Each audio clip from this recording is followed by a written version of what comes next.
একটি নির্ভুল voter list তৈরি করি, একজন গর্বিত ভোটার হই। এত দ্বারা কল্যাণী ব্লক প্রশাসনের পক্ষ থেকে কল্যাণী বিধানসভার অন্তর্গত সকল অধিবাসীদের জানানো যাচ্ছে যে গত 1 নভেম্বর 2023 থেকে ভোটার তালিকার বিশেষ সংক্ষিপ্ত সংশোধন বা এসআরিআর 2024 গ্রহণ কেন্দ্রে গিয়ে আবেদন জমা দিতে পারেন।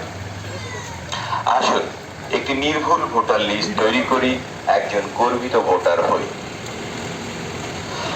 এত দ্বারা কল্যাণী ব্লক প্রশাসনের পক্ষ থেকে কল্যাণী বিধানসভার অন্তর্গত সকল অধিবাসীদের জানানো যাচ্ছে যে গত 1 নভেম্বর 2023 থেকে ভোটার তালিকার বিশেষ সংক্ষিপ্ত সংশোধন বা এসআরিআর 2024 শুরু হয়েছে।